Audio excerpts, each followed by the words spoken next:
Hey, Alright. okay. Alright, now you're in. Okay, jumping straight into it. Bonney did end up going first, past the first turn, it seems, swung at 8k with 3 dong. Blue Purple Luffy responded with the 3-cost Zorojiron, not the target you ideally really want seeing, but it is better than Bonkley on that turn when you're going second. Bonney responding with Cavendish into Koshiro, a very powerful move to be able to counter the potential God Threat that could come out on this turn. Okay, we're up to date. Bonney now guarantees that her Cavendish is going to live. Might be small comfort if Blue Purple Luffy double ramps and then presents already Sanji and a big body next turn. But still having that Cavendish sticks enables a lot of other potential plays. Like, I think Hody is the biggest one to look out for in the matchup. Just putting down that 8k body that hits away at the opponent. Less potent now that 9-cost Mihawk is so popular to bottom deck 7 costs. But it's still a nice bridge into the mid and late game, because as soon as the sooner you establish those big bodies, the better. Yeah. Yeah, going to naturally be a bit of an uphill battle for Bonney in general. But I wonder if this is a gravity blade he's thinking about. Oh, he doesn't have a gravity blade, so it's just a God Thread on the Koshiro. Yeah. Yeah, I am curious to see what he's going to do with that 3 dong. Just decides to leave it up. So, ooh, he runs Slave Arrow. That's interesting. And he did actually have the Gravity Blade, but he doesn't have the. And here comes the Hody. Yeah. And I assume he's just gonna be ignoring the Zoro Juro. Or no, I guess he can swing the Bonney leader if he doesn't plan to develop anything small like the Koshiro he drew off of Hody. And the only problem for Bonney here is his hand size is a bit big. So the most devastating play that Haris can probably do with Blue Purple Luffy is Sanji into the 4-cost Pudding, which is like the funnier version of Sanji Pudding. But okay, very aggressively countering, of course, is Blue Purple Luffy. You don't want to go down in life too low now that you don't have the ability to heal again. Hoping to find the Mihawk, in which case, I wonder if he finds the Mihawk if he's going to bury the Cavendish or the Hody Jones. Because Cavendish is the one that generates more value and can like completely snowball cards such as Tenko's the Flamingo and whatnot. And even like Bonney's going to 9 on turn. If he plays Mihawk and then swings at Cavendish, he now has 7 on to play. Like usually, I believe it's the 5-cost Bonney that they play to establish the extra body, draw a card, and have like double line of blockers to stay safe. Yeah, that Cavendish is going to be an issue for the rest of the game, but also Hody, even though he doesn't have an effect, is still an 8,000 power body. So definitely a tricky decision. I feel like I would probably just get rid of the Hody, because you still technically have 2 turns until that 10-cost Flamingo can come, as Bonney was going first. So, yeah, what you're saying is there is time for Blue Purple Luffy to hit away at Cavendish and kill him the old-fashioned way. And yeah, something obvious I neglected last turn while thinking where to swing is, Bonney just res the Zoro Juro and he swings. When you have only one character against Bonney, that character is not attacking, or your leader is not attacking, whichever way around it is. And let's see what the Sanji brings out. Is it the worst option? Oh, okay. Oh, okay, Rosnante. That is still good, and I see he runs the Noro Noro Beam or Soul Beam, whatever the official name is. Yeah. So tosses away the Slave Arrow. Gets rid of the Slave Arrow. Yeah. Picks up 2 cards, then with the effect, he's going to have 2 more, setting up the position that Blue Purple Luffy loves to be in with all these events in his hand. Yep, he is running slightly low on cards, but he might end up in a good position, especially if Bonney attacks with Hody first, where he can deny the Cavendish value. I doubt it will go that way, but Bonney's for sure playing the Akos Mihawk. Akos Mihawk is like the one body you're guaranteed to have stick, and has enough power to just continuously pressure Blue Purple Luffy. But here is a potential punish. Yeah. He's going for it. Yeah. Well, and people don't expect the Noro Noro Beam Sword to be inside of these decks, so I wonder if he's gonna go Noro Noro Beam. Probably. I think it's the best value, because it's still. If you just use Gear 2, it's a massive tempo swing. Yeah. Maybe he wants to save it for for an actual full counter, because now he still has to give a full card, but he's denying the 2 Dawn from Cavendish here, and that could make all the difference. Though to be fair, if he has Secret Bonney, he can just go 8-cost Mihawk into 5-cost Bonney with the 9 Dawn, and leader can still swing into Zoro Juro, because why not? Yeah, I mean, it's still not the end of the world for Bonney not having that extra 2 Dawn. But seems like she doesn't have the yeah, this smells Bonney like for the way that Tashigi. he's playing. Oh, Rouge. Yeah. Okay, Rouge is also... Yeah, still in the end does manage to do the same sort of thing where you play 2 blockers and leave a Dong up at the end. This Uruj, if it does stay on the board, which probably Uruj or Cavendish is guaranteed to stay on the board, the fact that there's 2 of them and also Blue Purple Luffy no longer having access to things like 9 Bomb anymore, means that 10 cost of Flamingo, should it come down, is actually going to be able to leave Bonney with 1 Dong after that as well. So setting up for a pretty promising state for Bonney. Now, ideally, Blue Purple Luffy trying to manage this board so that he doesn't get into a worse spot. Picks up the Gum Gum Giant, and I imagine that you probably just send this to the bottom. Oh, decides to put it on top. Yeah, so Just we can... prioritizing getting as many events as possible. Given Bonney's hand size, I think we can expect the Sanji swing to be countered as long as it's... Ooh. Well, it's not getting countered now, that's for sure. That's a very timely Gravity Blade. Yeah, I completely forgot that was in his hand from several turns before. But yeah, so now got rid of the 2 targets that Bonney didn't really want to let go of. But he had the Tashigi in hand, so I guess he got a bit greedy to play down Rouge. Because if he played the Tashigi, he was pretty safe from like all sorts of removal. And now he completely commits the Tashigi to countering as well. But he has the Mihawk and the 5-cost Bonney as well, so he can still establish a lot of bodies going forward as long as his AK attackers live.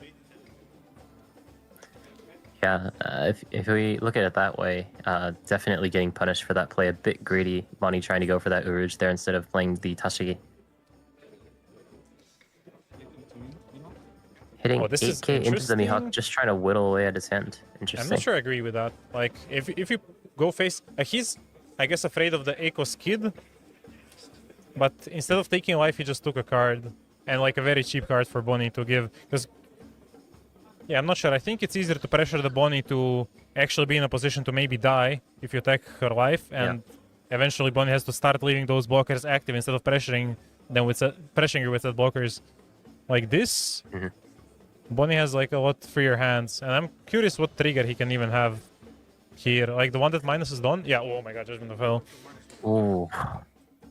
That's funny. I don't think it hurts Bonney too much because Mihawk and Bonney still works. Yeah.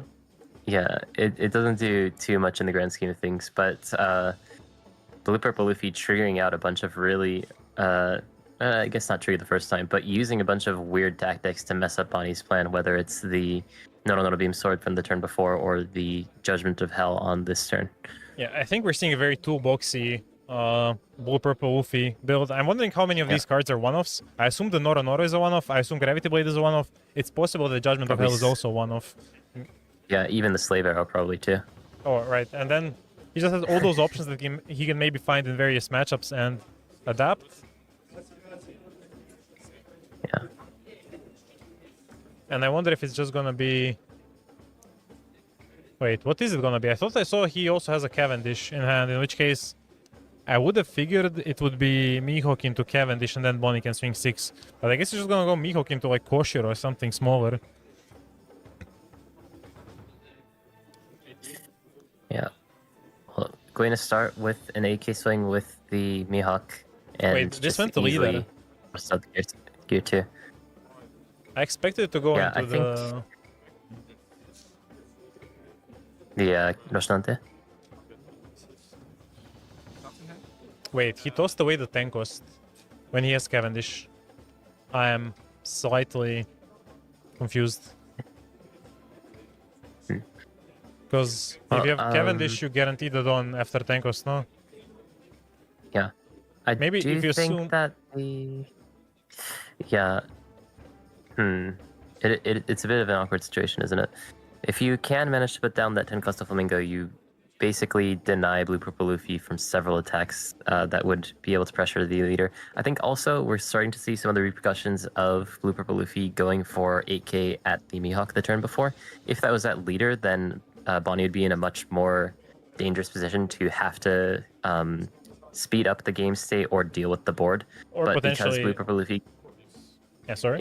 Yeah, Blue Purple Luffy gave Bonney a bit of breathing space, so now she was able to establish that Cavendish into the 5-cost Bonney and start to chip away at leader instead of board. Yeah, exactly, because imagine if Bonney was on 1 life here, Uzohachi potentially just threatens lethal.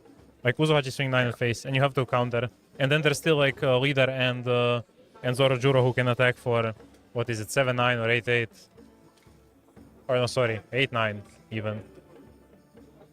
Yeah, it's 8-9 after the initial Sanji 9. So definitely a bit hasty to attack into the characters from Blue Purple, but he still keeps doing it. He still keeps trying to grind it out, which I'm not sure is the way to win against Bonney. Yeah, especially because Bonney has that second Hody in hand right now. When she decides to go for lethal, it's going to end there or she's going to lose. So. Oh, sorry, that's a Hody. I kept thinking that was a second Mihawk. Okay, I was unjustified in my criticisms in previous turns. I thought that was the second Mihawk, not the Hody. Oh, Senor Pink even in the list. Okay, this is definitely a toolbox. This is interesting. So you can pick up this Roshinante, or not Roshinante, sorry, the Gum Gum Giant. But because you minus that 1 dong from the Senor Pink's effect, you are going to be at 9 dong and going to start making it very awkward to use that Gum Gum Giant. Yeah, well, but he can still swing the Zorojuro and get the Don back, so he's not actually... Actually, you're right. Oh. In most cases, this would be a bit awkward, which is why I generally don't like Senor too much within the deck, but that Zorojuro on the board is actually going to do a lot of work. Yeah, because often those cards without the counter can be a very large liability. Especially when Senor Pink is basically only for like the slow matchups. You cannot really play him outside of ground games. Oh. Did we see what he got? Did he get like Gangan Giant or something else off of the... He picked Gum Gum Giant, I believe, off of the Senor Pink, but he didn't hit with the Zorojuro, so he is going to be at 9 dong turn. Also, I'm not sure if I imagined it or if Rocco drew Tenko's Doffy from life, because if he did, he can just play it safe for another turn without a care in the world for... He can just go 8-8. He just has to make sure to leave the Mihawk active to not die to the Uzohachi. Even then, actually, maybe it's not that safe, because if Uzohachi and then 3 swings... I'm not sure how many cards Rocco has in hand. He does have a lot. I think he had about 6 in hand, but several of them were bricks. He had a Hody and 2 10-cost Flamingos, at the very least.